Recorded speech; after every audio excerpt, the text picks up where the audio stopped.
Good afternoon, everyone. This is Lady Dragon speaking. My deers are just arrived. Good thing I finished their apple.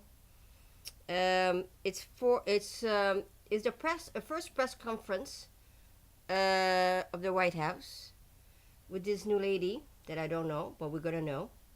So it should be very interesting. It's what day are we today? Tuesday, January 28th. It's 4:33 p.m. Bonjour tout le monde. C'est la première conférence de la White House. C'est une nouvelle dame que je connais pas. Mais je sais que c'est qui, mais j'ai jamais vu en action. Fait que ça va être super intéressant. Je les connais toutes. Je les connais toutes les press secretaries. Je les ai toutes faites les press conferences. Fait que j'ai connu Sarah, j'ai connu tout le monde. Fait que là, on va regarder ça. Ça va être bien intéressant, ça a l'air. We're going to listen to this. It seems to be extremely of interest. Here we go. Good afternoon, everybody. How are we? Good to see all of you. It's an honor to be here with all of you. A lot of familiar faces in the room, a lot of new faces. And President Trump is back, and the golden age of America has most definitely begun. The Senate has already confirmed 5 of President Trump's exceptional cabinet nominees: Secretary of State Marco Rubio, Defense Secretary Pete Hegseth, CIA Director John Ratcliffe, Homeland Security Secretary Kristi Noem, and Treasury Secretary Scott Bessent. It is imperative that the Senate continues to confirm the remainder of the president's well-qualified nominees as quickly as possible. As you have seen during the past week, President Trump is hard at work fulfilling the promises that he made to the American people on the campaign trail. Since taking the oath of office, President Trump has taken more than 300 executive actions, secured nearly $1 trillion in U.S. investments, deported illegal alien rapists, gang members, and suspected terrorists from our homeland, and restored common sense to the federal government. I want to take a moment to go through some of these extraordinary actions. On day 1, President Trump declared a national emergency at our southern border to end the 4-year-long invasion of illegal aliens under the previous administration. Additionally, President Trump signed an executive order to end catch and release and finish construction of his effective border wall. By using every lever of his federal power, President Trump has sent a loud and clear message to the entire world. America will no longer tolerate illegal immigration, and this president expects that every nation on this planet will cooperate with the repatriation of their citizens. As proven by this weekend, when President Trump swiftly directed his team to issue harsh and effective sanctions and tariffs on the Colombian government, upon hearing they were denied a U.S. military aircraft full of their own citizens who were deported by this administration. Within hours, the Colombian government agreed to all of President Trump's demands, proving America is once again respected on the world stage. So, to foreign nationals who are thinking about trying to illegally enter the United States, think again. Under this president, you will be detained and you will be deported. Every day, Americans are safer because of the violent criminals that President Trump's administration is removing from our communities. On January 23rd, ICE New York arrested a Turkish national for entry without inspection who is a known or suspected terrorist. On January 23rd, ICE San Francisco arrested a citizen of Mexico unlawfully present in the United States who has been convicted of continuous sexual abuse of a child aged 14 years or younger. ICE St. Paul has arrested a citizen of Honduras who was convicted of 4th-degree criminal sexual conduct with a minor. ICE Buffalo arrested a citizen of Ecuador who has been convicted of rape. ICE Boston arrested a citizen of the Dominican Republic who has a criminal conviction for 2nd-degree murder. This criminal was convicted of murder for beating his pregnant wife to death in front of her 5-year-old son. And ICE St. Paul also arrested a citizen of Mexico who was convicted of possessing pornographic material of a minor on a work computer. These are the heinous individuals that this administration is removing from American communities every single day, and to the brave state and local law enforcement officers, CBP, and ICE agents who are helping in the facilitation of this deportation operation, President Trump has your back, and he is grateful for your hard work. On the economic front, President Trump took immediate action to lower costs for families who are suffering from 4 long years of the Biden administration's destructive and inflationary policies. President Trump ordered the heads of all executive departments and agencies to help deliver emergency price relief to the American people, untangle our economy from Biden's regulatory constraints, and end the reckless war on American energy. President Trump also signed sweeping executive orders to end the weaponization of government and restore common sense to the federal bureaucracy. He directed all federal agencies to terminate illegal diversity, equity, and inclusion programs to help return America to a merit-based society. President Trump also signed an executive order declaring it is now the policy of the federal government that there are only 2 sexes, male and female. Sanity has been restored. Before I take your questions, I would like to point out to all of you once again have access to the most transparent and accessible president in American history. There has never been a president who communicates with the American people and the American press corps as openly and authentically as the 45th and now 47th president of the United States. This past week, President Trump has held multiple news conferences, gaggled on Air Force One multiple times, and sat down for a 2-part interview on Fox News, which aired last week. As Politico summed it up best, Trump is everywhere again. And that's because President Trump has a great story to tell about the legendary American revival that is well underway. And in keeping with this revolutionary media approach that President Trump deployed during the campaign, the Trump White House will speak to all media outlets and personalities, not just the legacy media who are seated in this room. Because according to recent polling from Gallup, Americans' trust in mass media has fallen to a record low. Millions of Americans, especially young people, have turned from traditional television outlets and newspapers to consume their news from podcasts, blogs, social media, and other independent outlets. It's essential to our team that we share President Trump's message everywhere and adapt this White House to the new media landscape in 2025.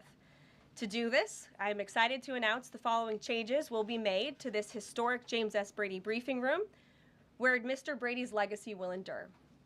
This White House believes strongly in the First Amendment, so it's why our team will work diligently to restore the press passes of the 440 journalists whose passes were wrongly revoked by the previous administration. We're also opening up this briefing room to new media voices who produce news-related content and whose outlet is not already represented by one of the seats in this room. We welcome independent journalists, podcasters, social media influencers, and content creators to apply for credentials to cover this White House. And you can apply now on our new website, whitehouse.gov/new media. Starting today, this seat in the front of the room, which is usually occupied by the press secretary's staff, will be called the new media seat. My team will review the applications and give credentials to new media applicants who meet our criteria and pass United States Secret Service requirements to enter the White House complex. So in light of these announcements, our first questions for today's briefing will go to these new media members whose outlets, despite being some of the most viewed news websites in the country, have not been given seats in this room. And before I turn to questions, I do have news directly from the President of the United States that was just shared with me in the Oval Office from President Trump directly, an update on the New Jersey drones. After research and study, the drones that were flying over New Jersey in large numbers were authorized to be flown by the FAA for research and various other reasons. Many of these drones were also hobbyists, recreational, and private individuals that enjoy flying drones. In time, it got worse due to curiosity. This was not the enemy. A statement from the President of the United States to start this briefing with some news. And with that, I will turn it over to questions. And we will begin with our new media members, Mike Allen from Axios, Matt Boyle from Breitbart. Mike, why don't you go ahead? Thank you very much. Caroline, does the president see anything fishy about DeepSeek, either its origins or its cost? And could China's ability to make these models quicker, cheaper, affect our thinking about expanding generation data centers, chip manufacturing? Sure. The president was asked about DeepSeek last night on Air Force One when he gaggled for, I think, the third or fourth time throughout the weekend with members of the traveling press corps. The president said that he believes that this is a wake-up call to the American AI industry. The last administration sat on their hands and allowed China to rapidly develop this AI program. And so President Trump believes in restoring American AI dominance. And that's why he took very strong executive action this past week to sign executive orders to roll back some of the onerous regulations on the AI industry. And President Trump has also proudly appointed the first AI and crypto czar at this White House, David Sachs, whom I spoke with yesterday, very knowledgeable on this subject, and his team is here working every single day to ensure American AI dominance. As for the national security implications, I spoke with NSC this morning. They are looking into what those may be, and when I have an update, I will share it with you, Mike. And Caroline, you say restore U.S. dominance. Is there a fear that the U.S. either is fallen or has fallen behind? And how would the president make sure the U.S. stays ahead? No, the president is confident that we will restore American dominance in AI. Yeah, Matt. so Caroline, first off, thank you to you and President Trump for actually giving voices to new media outlets that represent millions and millions of Americans. The thing I would add, I've got a two-part question for you. The first is just can you expand upon what steps the White House is going to take to bring more voices, not less, which is what our founder, Andrew Breitbart, believed in, into this room where they rightfully belong? Yeah. Absolutely. And as I said in my opening statement, Matt, it is a priority of this White House to honor the First Amendment. And it is a fact that Americans are consuming their news media from various different platforms, especially young people. And as the youngest press secretary in history, thanks to President Trump, I take great pride in opening up this room to new media voices to share the president's message with as many Americans as possible. In doing so, number one, we will ensure that outlets like yours, Axios and Breitbart, which are widely respected and viewed outlets, have an actual seat in this room every day. We also, again, encourage anybody in this country, whether you are a TikTok content creator, a blogger, a podcaster, if you are producing legitimate news content, no matter the medium, you will be allowed to apply for press credentials to this White House. And as I said earlier, our new media website is whitehouse.gov/new media. And so we encourage people to apply. Again, as long as you are creating news-related content of the day and you're a legitimate independent journalist, you're welcome to cover this White House. And secondly, Caroline, you said you laid out several of the actions that President Trump has taken. Obviously, it's a stark contrast to the previous administration and breakneck speed from President Trump. Can we expect that pace to continue as the first 100 days moves along here and beyond that? Absolutely. There's no doubt President Trump has always been the hardest working man in politics. I think that's been proven over the past week. This president has again signed more than 300 executive orders. He's taken historic action. I gaggled aboard Air Force One to mark the first 100 days of this administration, 4 p.m. last Friday, or first 100 hours rather. And this president did more in the first 100 hours than the previous president did in the first 100 days. So President Trump, I think you can all expect for him to continue to work at this breakneck speed, so I hope you're all ready to work very hard. I know that we are. Zeke Miller. Thanks, Caroline. A question that we've asked your predecessors of both parties in this job. When you're up here in this briefing room speaking to the American public, do you view yourself and your role as speaking on, advocating on behalf of the president or providing the unvarnished truth that is, not to lie, not to obfuscate to the American people? I commit to telling the truth from this podium every single day. I commit to speaking on behalf of the President of the United States. That is my job. And I will say it's very easy to speak truth from this podium when you have a president who is implementing policies that are wildly popular with the American people, and that's exactly what this administration is doing. It's correcting the lies and the wrongs of the past 4 years, many of the lies that have been told to your faces in this very briefing room. I will not do that. But since you brought up Truth Seek, I would like to point out, while I vowed to provide the truth from this podium, we ask that all of you in this room hold yourselves to that same standard. We know for a fact there have been lies that have been pushed by many legacy media outlets in this country about this president, about his family, and we will not accept that. We will call you out when we feel that your reporting is wrong or there is misinformation about this White House. So yes, I will hold myself to the truth, and I expect everyone in this room to do the same. And Caroline, just on a substantive question, yesterday the White House Office of Management and Budget directed across the board freeze, with some exceptions for individual assistance, we understand, to federal grants. It's caused a lot of confusion around the country among Head Start providers, among providers services to homeless veterans, Medicaid providers, states saying they're having trouble accessing the portal. Could you help us clear up some of the confusion, Yes. give some certainty to folks, and also, is that uncertainty, how does that uncertainty service the president's voters? Well, I think there's only uncertainty in this room amongst the media. There's no uncertainty in this building. So let me provide the certainty and the clarity that all of you need. This is not a blanket pause on federal assistance and grant programs from the Trump administration.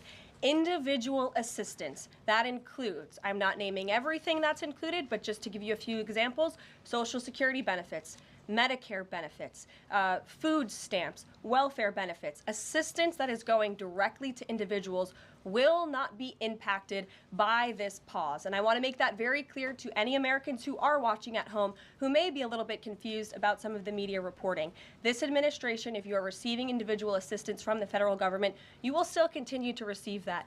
However, it is the responsibility of this president and this administration to be good stewards of taxpayer dollars. That is something that President Trump campaigned on. That's why he has launched DOGE, the Department of Government Efficiency, who is working alongside OMB.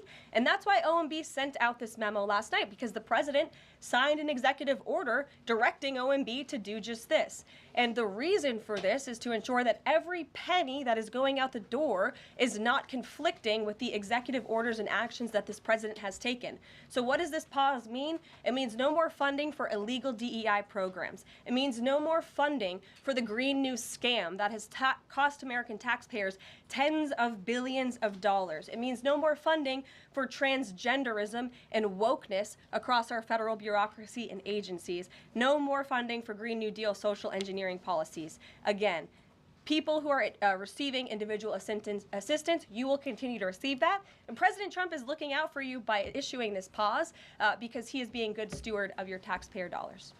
Thanks, Caroline. Sure. How long is this pause going to last, and how is the Trump administration recommending that organizations that rely on federal funding make payroll, pay their rent in the meantime?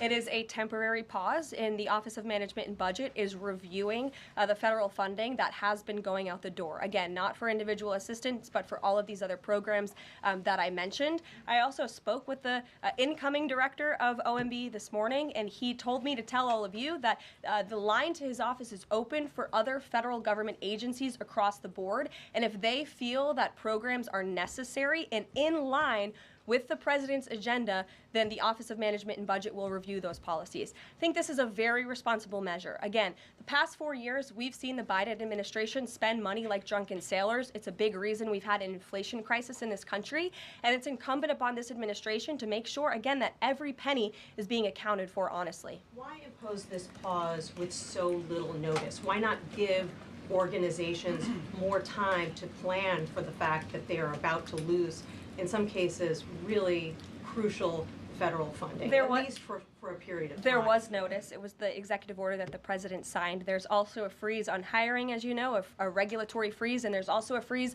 on foreign aid. And this is, again, incredibly important to ensure that this administration is taking into consideration how hard the American people are working. And their tax dollars actually matter to this administration. You know, just during this pause, DOGE and OMB have actually found that there was $37 million that was about to go out the door door to the World Health Organization, which is an organization, as you all know, that President Trump, with the swipe of his pen in that executive order, is no longer wants the United States to be a part of. So that wouldn't be in line with the president's agenda. Doge and OMB also found that there was about to be 50 million taxpayer dollars that went out the door to fund condoms in Gaza. That is a preposterous waste of taxpayer money. So that's what this pause is focused on, being good stewards of tax dollars. And so this doesn't Jennifer. affect Meals on Wheels or Head Start or disaster aid? Again, it does not affect individual assistance that's going to Americans. To follow up on Nancy, do you think there will be a list of who is affected and how much money is affected? How will these contractors and organizations know if they are actually having their funding frozen? And then secondly, if you're willing, can you just clarify, is the end goal of this to essentially challenge Congress or to prove that the president can withhold federal funding? In other words, is this an attempt to pick a fight to prove that he can do this? No, absolutely not. As it says right here in the memo, which I have, and I'd encourage all of you to read it, it says the American people elected President Trump to be the President of the United States and gave him a mandate to increase the impact of every federal dollar. This memo requires federal agencies to identify and review all federal financial assistance programs and supporting activities consistent with the president's policies and requirements. The American people gave President Trump an overwhelming mandate on November 5th, and he's just trying to ensure that the tax money going out the door in this very bankrupt city actually aligns with the will and the priorities of the American people. Brian Glenn. Yes. Welcome. You Thank look you. great. You're doing a great job. Thank you talked you. about transparency, and some of us in this room know how just transparent President Trump has been the last 5 or 6 years. I think you'll do the same. My question is, do you think this latest incident with the president of Colombia is indicative of the global, powerful respect they have for President Trump moving forward, not only to engage in economic diplomacy with these countries, but also world peace? Absolutely. I'll echo the answer that the president gave on Air Force One last night when he was asked a very similar question by one of your colleagues in the media. This signifies peace through strength is back. And this president will not tolerate illegal immigration into America's interior. And he expects every nation on this planet, again, to cooperate with the repatriation of their citizens who illegally entered into our country and broke America's laws. Won't be tolerated. And as you saw, the Colombian government quickly folded and agreed to all of President Trump's demands. Flights are underway once again. Deanna. Two questions on deportations, if I may. President Trump had said on the campaign trail that he would deport pro-Hamas students who are here on visas. And on his first day in office, he signed an executive order that said, quote, the U.S. must ensure that admitted aliens and aliens otherwise already present in the U.S. do not bear hostile attitudes towards its citizens, culture, government, institutions, or founding principles. So should we take this executive order as Trump saying he would be open to deporting those students who are here on visas but, hold pro-Hamas sympathies? The president is open to deporting individuals who have broken our nation's immigration laws. So if they are here illegally, then certainly he is open to deporting them. And that's what this administration is hard at work at doing. We receive data from DHS and from ICE every single day. From what we hear on the ground, ICE agents are feeling incredibly empowered right now because they actually have a leader in this building who is supporting them in doing their jobs that they were hired to do, which is to detain, arrest, and deport illegal criminals who have invaded our nation's borders over the past 4 years. That's what the president is committed to seeing. Peter. Caroline, I can ask you very quickly, just following up on the question on immigration first. President Trump, during the course of the campaign in 2024, said the following about illegal immigration. He said, they're going back home where they belong, and we start with the criminals. There are many, many criminals. NBC News has learned that ICE arrested 1,179 undocumented immigrants on Sunday, but nearly half of them, 566 of the migrants, appear to have no prior criminal record besides entering the country illegally. Is the president still focused exclusively, which is a civil crime, it's not criminal, It's a federal crime.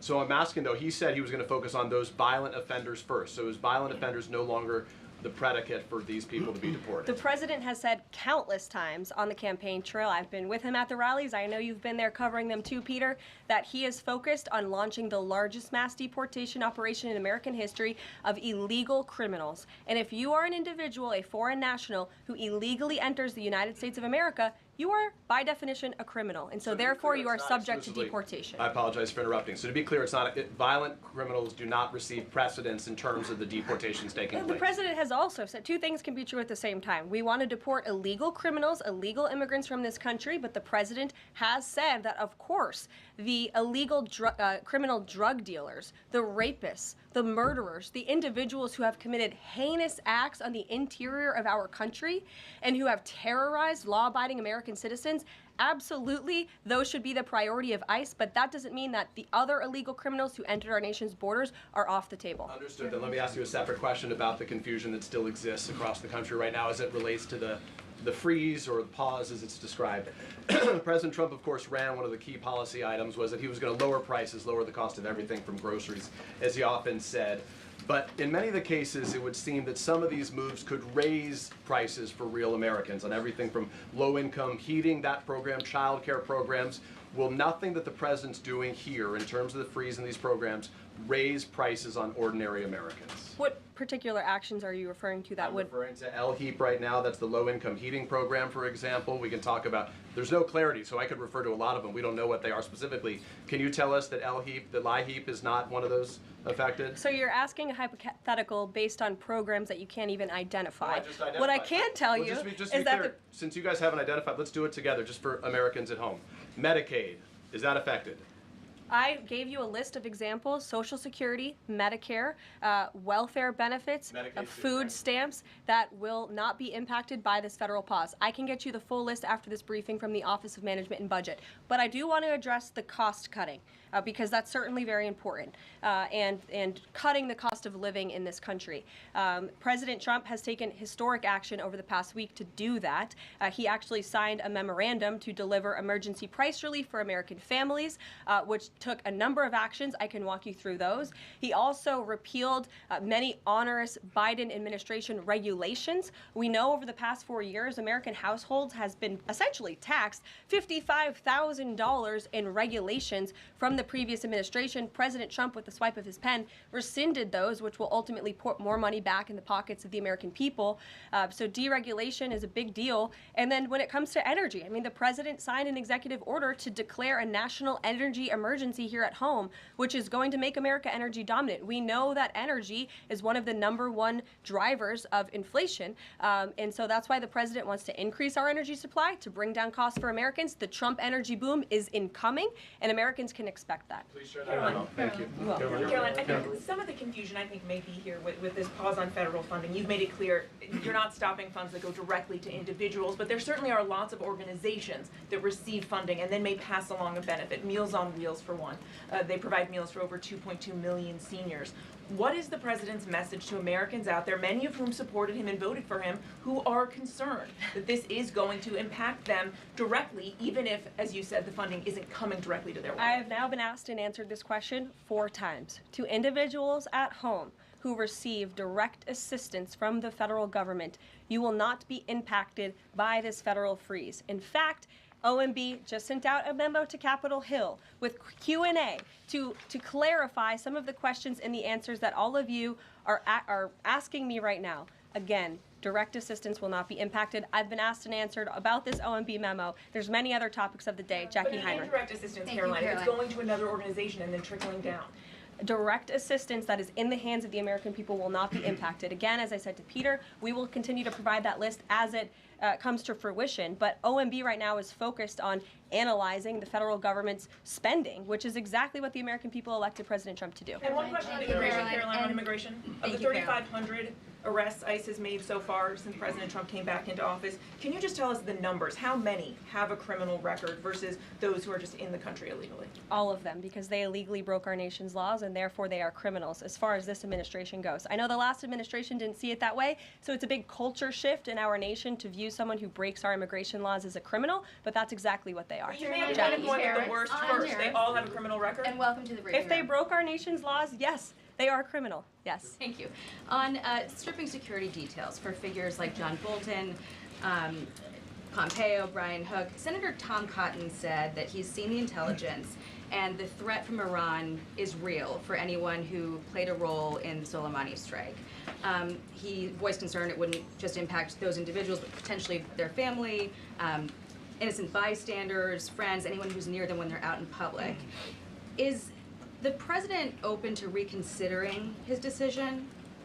The president was asked and answered this yesterday, and he was firm in his decision despite some of the comments that you had referenced, and he's made it very clear that he does not believe American taxpayers should fund security details for individuals who have served in the government for the rest of their lives, and there's nothing stopping these individuals that you mentioned from obtaining private security. That's where the president stands on it. I have no updates on that. Is there any concern that this decision might jeopardize the administration's ability to hire the best advisors for these kinds of positions in the future? No, in fact, I've talked to the Presidential Personnel Office who has told me directly that there is such an influx of resumes for this administration that it's incredibly overwhelming. There is no lack of talent for the Trump administration. Reagan Reed. Would he take any responsibility if anything happened to these people? Would he feel at all that his decision was a factor in that? The president was asked and answered this yesterday. I defer you to his comments. Caroline. Reagan, since you're in the back row, I hear you. The back row hasn't gotten much attention in the last 4 years, so I'm happy to answer your question. I can project. Does the president intend to permanently cut off funding to NGOs that are bringing illegal foreign nationals to the country, such as Catholic Charities?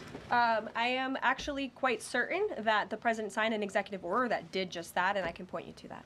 One more, Caroline.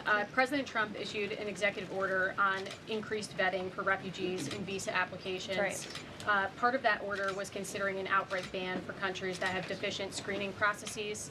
Has the president considered yet which countries might fall into this category, or countries like Afghanistan or Syria under consideration for a full ban? Yeah, so the president signed an executive order to streamline the vetting for visa applicants and for illegal immigrants in this country who are coming, of course, from other nations. It also directed the Secretary of State to review the process and make sure that other countries around the world are being completely transparent with our nation and the individuals that they are sending here. And so the Secretary of State has been directed to report back to the president. I haven't seen that report yet. We've only been here for a few days. Caroline, one on the freeze in federal funding. Who advised the president on the legality of telling government agencies that they don't have to spend money that was already appropriated by Congress? Well, as the OMB memo states, this is certainly within the confines of the law. So White House counsel's office believes that this is within the president's power to do it, and therefore he's doing it. Okay, so they disagree with lawmakers who say that they don't have the power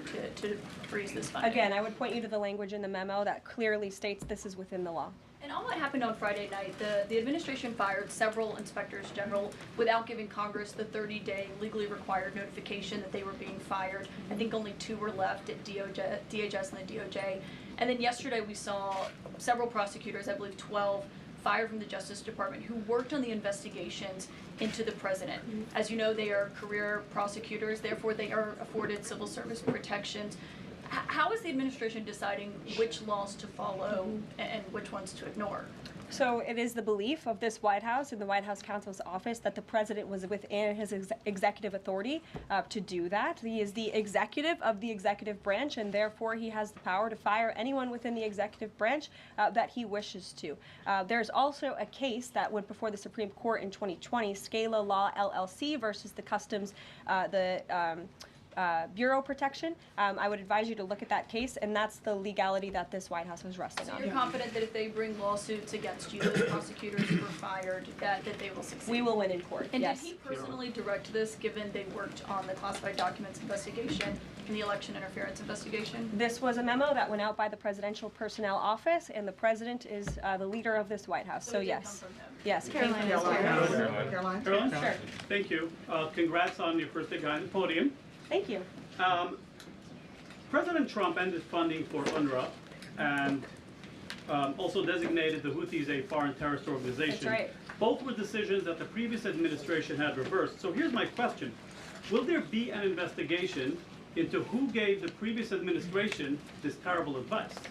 Well, that's a very good point. I haven't heard discussions about such an investigation, but it wouldn't be a bad idea considering that the Houthis certainly are terrorists. They have launched attacks on U.S. naval ships across this world, and so I think it was a very wise move by this administration to redesignate them as a terrorist group, because they are, and I think it was a foolish decision by the previous administration to do so. As for an investigation, I'm not sure about that, but it's not a bad idea. Josh. Thank you for the question. I appreciate it. Can you give us an update on the president's plan for his tariff agenda? He spoke a lot about this yesterday, and there's a couple of dates coming up that he's spoken to. Number one, February 1st, he's alluded to both the potential for tariffs for Canada and Mexico, but also China to take effect on those days. What's he thinking about that? Yeah. Should those countries expect that? Again, he was asked and answered this question this past weekend when he took a lot of questions from the press, and he said that the February 1st date for Canada and Mexico still holds. What about the China 10% tariff that he also had mused about last Tuesday going into effect on the same day? Yeah, the president has said that he is very much still considering that for February 1st. Separately, yesterday he talked also about sectoral tariffs on, for instance, pharmaceuticals as well as semiconductor computer chips. He talked about steel, aluminum, and copper. What's the timeline on those? Is that a similar sort of coming days thing? Yeah, so when the president talked about that in his speech yesterday, that actually wasn't a new announcement. That was within a presidential memorandum that he signed in one of the first days here in the White House on his America First trade agenda. So there's more details on those tariffs in there. As far as a date, I don't have a specific date to read out to you, but the president is committed to implementing tariffs effectively, just like he did in his first term. And finally, he also was asked on the plane when he gaggled about the potential for a universal tariff. He was asked maybe about 2.5%. Yeah. There was a report about that. He said he wanted much bigger than that. Should we understand that these tariffs would add up? You know, in other words, you might have country-specific tariffs like Canada, Mexico, China. You might have sectoral tariffs like on pharmaceuticals, as well as a potential universal tariff on top of that. Do these stack on one or the other, or would one sort of take precedence over another? All I can point you to is what the president has said on this front. The February 1st date for Canada and Mexico, also the China tariff that he has discussed. He rejected the 2.5% tariff. He said that was a little bit too low. He wants it to be higher. I'll leave it to him to make any decisions on that front. Phil Wegman. What the Mexicans Phil. and Canadians have done so far, do you have any comment on whether that has met the bar, what he wants to see on fentanyl? Thank you. I won't get ahead of the president again on advocating to foreign nations on what they should or shouldn't do to get away from these tariffs. The president has made it very clear, again, that he expects every nation around this world to cooperate with the repatriation of their citizens. And the president has also put out specific statements in terms of Canada and Mexico when it comes to what he expects in terms of border security. We have seen a historic level of cooperation from Mexico, but again, as far as I'm still tracking, and that was last night talking to the president directly, February 1st is still on the books. Phil. Thank you, Caroline. Quick programming note and then a question on taxes. Programming note. Well, in terms of programming, Sounds should we fun. expect to see you here every day? How frequently will these press briefings be? It is a good question, April. So look, the president, as you know, is incredibly accessible. First day here, he wanted all of you in the Oval Office. You got a 60-minute press conference with the leader of the free world while he was simultaneously signing executive orders. I may add that's pretty impressive. I don't think the previous office holder would be able to pull such a thing off. So look, the president is the best spokesperson that this White House has, and I can assure you that you will be hearing from both him and me as much as possible. And then a question about tax cuts. You know, the president has promised to extend the tax cuts from the previous term. I'm curious, you know, does the president support corresponding spending cuts as some Republicans have called for in Congress? And will the new Treasury Secretary be leading those negotiations with the Hill as Mnuchin did during the first administration? The president is committed to both tax cuts and spending cuts, and he has a great team negotiating on his behalf, but there's no better negotiator than Donald Trump, and I'm sure he'll be involved in this reconciliation process as it moves forward. Caroline, in the announcement that you made last night on the Iron Dome, it said the president had directed that the United States will build this Iron Dome. Yeah. When you read into the executive order, it seemed short of that. It asked for a series of studies and reports back to him. Can you tell us whether the president has directed this? And if he is this concerned on this issue, why the suspensions that we saw listed by OMB included so many different nuclear programs, non-proliferation programs, programs to blend down nuclear weapons, and so forth? First of all, when it comes to the Iron Dome, the executive order directed the implementation of an Iron Dome. It also, as you said, kind of directed research and studies to see if or how the United States can go about doing this, particularly the Department of Defense. When it comes to the other question that you asked about those specific programs, again, I would say this is not a ban. This is a temporary pause and a freeze to ensure that all of the money going out from Washington, D.C. is in line with the president's agenda. And as the Office of Management and Budget has updates on what will be kickstarted once again, I will provide those to you. Just to clarify for a sec what you were saying before on Medicaid. It wasn't clear to me whether you were saying that no Medicaid would be cut off. Obviously, a lot of this goes to states before it goes to individuals and so forth. So are you guaranteeing here that no individual now on Medicaid would see a cutoff because of the pause? I'll check back on that and get back to you. John. Thanks a lot, Caroline. As you know, in the first week that the president was in office, signed an executive order as it relates to birthright citizenship, trying to eliminate that. Now, 22 state attorney generals have said that this is unconstitutional. A federal judge has just agreed with their argument. What's the administration's argument for doing away with birthright citizenship? The folks that you mentioned have a right to have that legal opinion, but it is in disagreement with the legal opinion of this administration. This administration believes that birthright citizenship is unconstitutional, and that is why President Trump signed that executive order. Illegal immigrants who come to this country and have a child are not subject to the laws of this jurisdiction. That's the opinion of this administration. We have already appealed the lawsuit that was filed against this administration, and we are prepared to fight this all the way to the Supreme Court if we have to, because President Trump believes that this is a necessary step to secure our nation's borders and protect our homeland. Monica. On foreign policy, Caroline, on foreign policy, if I may, the president's commitment to the NATO Defense Alliance, is it as strong as the prior administration?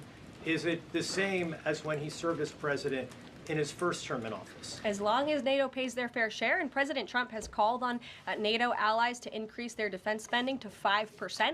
You actually saw the head of NATO at Davos last week on Bloomberg television saying that President Trump is right, and if Europe wants to keep itself safe, they should increase their defense spending. I would just add that there was no greater ally to our European allies than President Trump in his first term. The world for all nations in Europe, and of course here at home, was much safer because of President Trump's peace through strength diplomatic approach.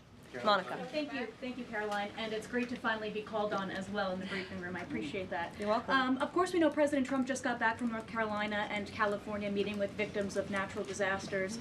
There's the 2-year anniversary of the East Palestine, Ohio toxic train derailment. Does the president have any plans to go visit the victims of that toxic spill, or just visit in general? No plans that I can read out for you here. If that changes, I will certainly keep you posted. What I can tell you is that President Trump still talks about his visit to East Palestine, Ohio. That was one of the turning points, I would say, in the previous election campaign, where Americans were reminded that President Trump is a man of the people, and he, as a candidate, visited that town that was just derailed by the train derailment, no pun intended, and he offered support and hope, just like I saw the president do this past week. It was a purposeful decision by this president on his first domestic trip to go to North Carolina and to California to visit with Americans who were impacted by Hurricane Helene and also by the deadly fires. A red state and a blue state, both of which feel forgotten by the previous administration and the federal government. That is now ended under President Trump. He will continue to put Americans first, whether they're in East Palestine, in Pacific Palisades, or in North Carolina. Sure. Thank you, Caroline. On California, could you please clarify what the military did with the water last night as referenced in the president's Truth Social post? The water has been turned back on in California, and this comes just days after President Trump visited Pacific Palisades and as you all saw, applied tremendous pressure on state and local officials in Pacific Palisades, including Los Angeles Mayor Karen Bass, to turn on the water and to direct that water to places in the south and in the middle of the state that have been incredibly dry, which has led to the expansion, the rapid expansion of these fires. So could you clarify what the military's role was, where the water came from, and how it got there? Again, the Army Corps of Engineers has been on the ground in California to respond to the devastation from these wildfires, and I would point out that just days after President Trump visited the devastation from these fires, the water was turned on. That is because of the pressure campaign he put on state and local officials there who clearly lack all common sense. And I will never forget being at that roundtable with the president last week and hearing the frustration in the voices of Pacific Palisades residents who feel as though their government has just gone insane. Before President Trump showed up on the scene, Karen Bass was telling private property owners that they would have to wait 18 months to access their private property. So this administration, the president and his team that's on the ground in California, Rick Grinnell, who he has designated to oversee this great crisis, it will continue to put pressure on Karen Bass and state and local officials to allow residents to access their properties. This is a huge part of it. These residents want to take part in their own clearing out of their properties. They should be able to do that. It's the United States of America. What happened to our freedom? Clearly it's gone in California, but not anymore under President Trump. April. Caroline, welcome to the briefing room. Thank you. Several questions, one on the pause. Will minority-serving institutions, preferably colleges and universities, have those monies held back temporarily at this moment? Again, I have not seen the entire list because this memo was just sent out. So I will provide you all with updates as we receive them, okay? Also, secondly, when it comes to immigration, there is this southern border focus. What happens to those who've overstayed their visas? That is part of the broken immigration system. In 2023, there was a report by the Biden administration, the Homeland Security Department, that said overstays of visas were 3 times more than usual. Will there be a focus on the overstays for visas as well? If an individual is overstaying their visa, they are therefore an illegal immigrant residing in this country and they are subject to deportation. And also lastly, as we're dealing with anti-DEI, anti-woke efforts, we understand this administration is thinking about celebrating Black History Month. Have you got any word on that? Anything that you can offer to us? As far as I know, this White House certainly still intends to celebrate, and we will continue to celebrate American history and the contributions that all Americans, regardless of race, religion, or creed, have made to our great country, and America is back. Christian Day Talk. Thanks, Caroline. Just real quick, you mentioned the inflation executive order the president signed, but egg prices have skyrocketed since President Trump took office, so what specifically is he doing to lower those costs for Americans? Really glad you brought this up because there is a lot of reporting out there that is putting the onus on this White House for the increased cost of eggs. I would like to point out to each and every one of you that in 2024, when Joe Biden was in the Oval Office or upstairs in the residence sleeping, I'm not so sure, egg prices increased 65% in this country. We also have seen the cost of everything, not just eggs. Bacon, groceries, gasoline have increased because of the inflationary policies of the last administration. As far as the egg shortage, what's also contributing to that is that the Biden administration and the Department of Agriculture directed the mass killing of more than 100 million chickens, which has led to a lack of chicken supply in this country, therefore a lack of egg supply, which is leading to the shortage. So I will leave you with this point. This is an example of why it's so incredibly important that the Senate moves swiftly to confirm all of President Trump's nominees, including his nominee for the United States Department of Agriculture, Brooke Rollins, who is already speaking with Kevin Hassett, who's leading the economic team here at the White House, on how we can address the egg shortage in this country. As for costs, I laid out the plethora of ways that President Trump has addressed saving costs for the American people over the past week. He looks forward to continuing to doing that in the days ahead. Thank you guys so much. We'll see you soon. One more border question. Are Medicaid portals down in all 50 states?